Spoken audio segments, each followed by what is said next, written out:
Have you ever wondered why someone is drawn to you? Like there's a mysterious pull, bringing them closer? Where does that feeling come from?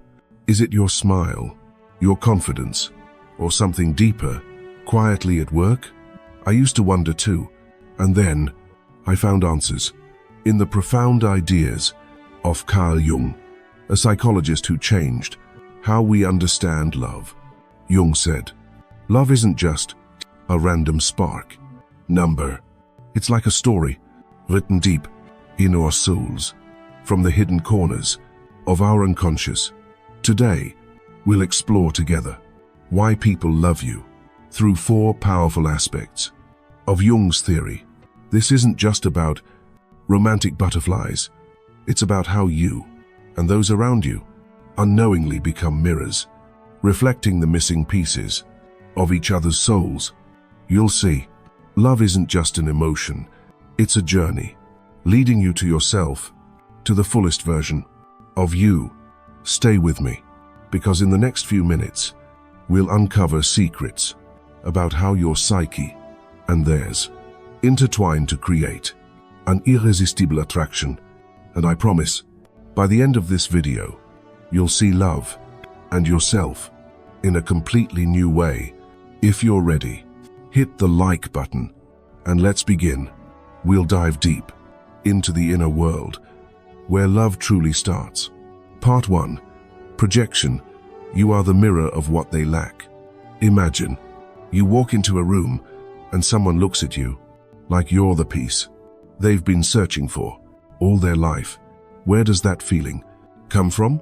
Carl Jung, one of the greatest minds in psychology, has an answer. He said, "People don't just love you for who you are. They love you because you're a mirror, reflecting what they lack, what they crave, but haven't dared to touch." This is projection. The first aspect, explaining why you become the center of their heart. So what is projection? Think of your soul like a house with locked rooms. In those rooms are pieces of who we are, emotions, qualities, or dreams we've buried. Maybe it's freedom, creativity, or simply feeling safe. We often don't realize, but our unconscious is always searching. And then you show up, you, with your radiant smile or natural confidence, suddenly become the key, unlocking a door they've kept shut. Picture someone who lives by logic, everything neat and planned. Then they meet you, full of inspiration, living fully, not afraid to show emotions. Their heart races. They're not just attracted, they're captivated. But why?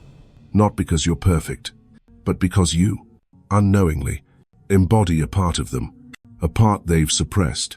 Maybe for years, you're the breeze blowing through the walls they've built, reminding them of a freer version they've always wanted to be. I once knew a friend. She was always reserved, shy about expressing herself. Then she met a guy who lit up a room just by walking in. He laughed, told vibrant stories, and she was swept away. She told me he was like sunshine, making her want to live differently. But here's what Jung wants us to understand. She didn't just love him, she loved what he awakened in her, the desire to shine, to be seen. But here's the catch. Projection is like a prism. It can create beautiful colors, but it's fragile. When someone loves you because you mirror what they lack, they might put you on a pedestal, thinking you're everything. But you're human too, with imperfect days and moments of weakness. And when they see that, the prism can crack. They're disappointed, not because you changed, but because the image they projected onto you no longer fits. So what do we do with this projection? Jung said, recognize it. When someone loves you, ask yourself, what do they see in you? Strength, kindness, or freedom? What do those qualities say about them? And more importantly, what do they say About you? Maybe you're projecting too, searching for a piece in them. Understanding this isn't about doubting love. It's about making it deeper. You're not just their mirror. You're someone who reminds them they can paint their own colors too. Stay with me, because the next aspect, about anima and animus, will take us deeper into the mysteries of the heart. Are you ready? Part 2. Anima and animus.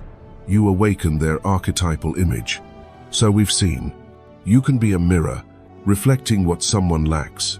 But have you ever met someone, and in that moment, felt like you've known them your whole life? Where does that feeling come from? Fate? Number? Carl Jung called it the power of anima and animus. Archetypal images, hidden deep in every soul. This is the second aspect, explaining why you become a flame, igniting their heart. Picture your unconscious like a treasure chest, holding ancient images of the ideal person. Jung said, every man carries an anima, the image of femininity, gentle or inspiring. Every woman carries an animus, the image of masculinity, strong or decisive. These images aren't just personal tastes, they're etched from life's earliest stories, like how your parents loved you, or from myths, movies you grew up with. And then you meet someone who seems to step out of that dream. Think about this. A woman who lives practically might meet you, and her heart stirs because you bring freedom, creativity, like an artist in her soul. You, unknowingly, match her anima, the image she's carried since childhood. Or a man who's reserved sees you with your strength, your confidence, like a guiding flame. You awaken his animus, and he feels like destiny called his name. I once heard a story about a friend, always serious, living by rules. Then he met a woman whose smile alone lit up the world. He said she was like a song he didn't know he needed. Jung would say she wasn't just a person, she was the embodiment of his anima, the feminine, free part he'd locked away under layers of logic. That connection was powerful, almost magical. But here's what you need to know when someone loves you, because you awaken their anima or animus. They aren't fully seeing the real you. They see a dream, an image drawn from deep within them. This explains why love can flare at first sight, but also why it's fragile. When you show your true edges, your imperfect days, or simply your humanity, that ideal image can fade. They're confused. The love that felt like fate now becomes a question. Jung didn't want you to fear this. He said, these moments are opportunities when someone loves you for being their anima or animus. Ask yourself, what are you awakening in them? And more importantly, what are they awakening in you? Maybe you're seeing an archetypal image in them too. Understanding this is the first step to loving authentically, not based on dreams, but on the real person. Stay with me, because the next aspect will show you. Love isn't just a feeling, it's a doorway leading you to yourself. Are you ready to go deeper? Part 3. Love as a tool for transformation, the journey to wholeness. So we've seen, you can be a mirror or an archetypal image, awakening someone's heart. But is love just fleeting feelings? Or does it hold a greater purpose? Carl Jung believed love isn't just an emotion, it's a tool, a torch, lighting the path to becoming whole. This is the third aspect, and it will change how you see the people who enter your life. Imagine every person you love or who loves you is a mirror, not just reflecting what you lack, but showing what you can become. Jung called this individuation, the process of discovering and integrating every piece of your soul. Love is like a teacher, sometimes gentle, sometimes harsh. It arrives to teach you about confidence, about forgiveness, or even about wounds you've long avoided. Think about a romance, maybe a sweet memory, or a scar that still stings. You loved someone who made your heart race, but then it fell apart. You wondered why. Jung would say, that person didn't come by chance. They were part of a bigger story, a chapter in your journey. Maybe they taught you how to stand after falling. Maybe they showed you you're stronger than you thought. Even heartbreaks are gifts wrapped in tough packaging. I once knew someone who always feared rejection. He loved a woman, but she left because he clung too tightly. He was shattered. But then he realized that relationship forced him to face his deepest fear.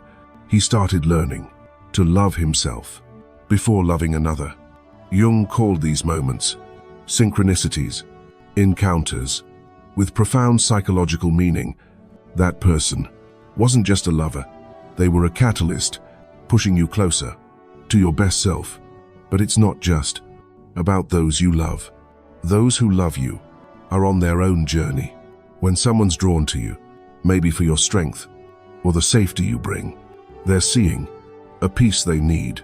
You become the breeze blowing through their walls, reminding them they can change too. Love isn't just two people finding each other, it's two souls helping each other grow. Yet Jung reminds us, this journey isn't always easy. Sometimes love makes you face your inner shadows. A relationship might stir up insecurity or fear of abandonment, but those challenges are chances to mature. Every time you love or are loved is an invitation to look deep within yourself. What are you learning from this person? What are they helping you discover? So cherish those who enter your life, whether they stay or go. They're all guides. Love, according to Jung, is a journey, not to find a perfect person, but to find yourself in every moment of connection. Stay with me, because the final aspect will give you the key to love authentically and freely. Are you ready? Part 4, Awareness, the key to loving authentically. So we've seen, love is a journey, leading you to yourself. But have you ever felt you keep repeating the same mistakes? Loving people who seem wrong for you. Carl Jung has an answer, and it lies in awareness. This is the final aspect, the most powerful one. For loving authentically, awareness is like a flashlight shining into the hidden corners of your soul, helping you break free from cycles and find love, not based on illusions, but on freedom. Picture your unconscious like a director, behind the scenes, pulling strings, guiding you to people and relationships you think are random. But if you don't see it, you can get stuck. You love someone for their strength or coolness, but then realize you're seeking approval from your own fear of rejection. Jung said, if you don't spot these patterns, you'll repeat them like a scratched record, playing the same old tune over and over. What is awareness? It's when you pause and ask yourself, why am I drawn to this person? What quality in them makes my heart stir? Maybe you always love distant people because deep down you're trying to heal a long-held feeling of being unloved, or you attract people who need saving because you want to feel needed. These questions aren't easy to answer, but they're the key to understanding what your love says about you. I once knew someone who always fell for people unready for love. She was heartbroken time after time. She thought She was just unlucky. But then, she started journaling about those she loved and saw she was seeking safety from an unstable childhood. When she understood this, she changed. She learned to love herself before loving another. Jung would say, this is the power of awareness. It breaks the cycle and opens a new path. So how do you start? Try this.